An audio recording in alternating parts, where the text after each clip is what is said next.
Well, there is a whole host of issues that are impediments to women's participation in the labor force and to wider sort of rights and realization of women's economic potential. If we were going to focus on some of the key ones, we talk about these in the research that we did on women as global growth generators, and I called it the WG3 effect. So how do you realize it? Well, one is in increasing women's access to finance, to credit, to savings, and some of the things that we've talked about here today. So to make it possible for women to participate in finance in that respect. Addressing social and cultural attitudes. I think it's time to stop accepting many of these. Cultures evolve, and putting rights for women and girls at the heart of that is one key area.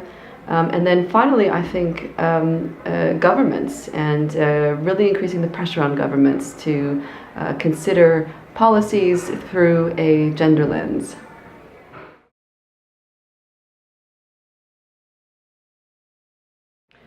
Well, it's a formidable challenge, to be sure. There are many impediments. We heard during our conversation today about different perspectives on what the priorities ought to be, whether we're talking about Latin America or Africa or South Asia, other parts of the world. But I suspect that there will be some policies that will be able to cut across emerging markets and more developed countries. Perhaps to leapfrog over some of these pretty significant impediments, like lack of infrastructure, for example, which is expensive, takes a long time.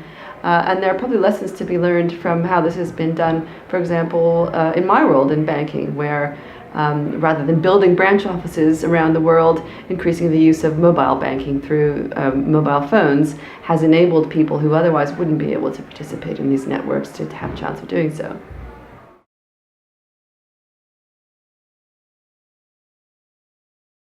Well, it's true that women are flavor of the month. I was at Davos this year, and there were more conversations about women than there were for women to attend them. Davos participation is still 18%, and of course, these are the global elites, right? The most educated and most powerful people in the world. So if we see that at Davos, is it any surprise we see even lower rates elsewhere?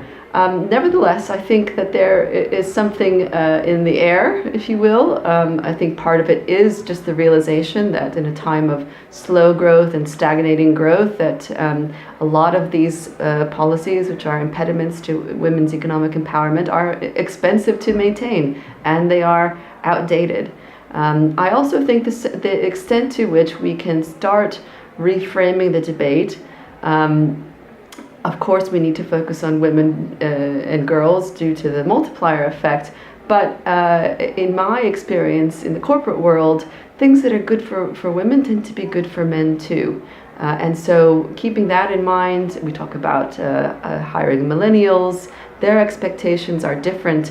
And Justine spoke very eloquently about how policymakers may sometimes be kind of behind the curve in terms of what populations want. So governments can lead the way, but people need to register how important these policies and issues are with their governments to help them do that.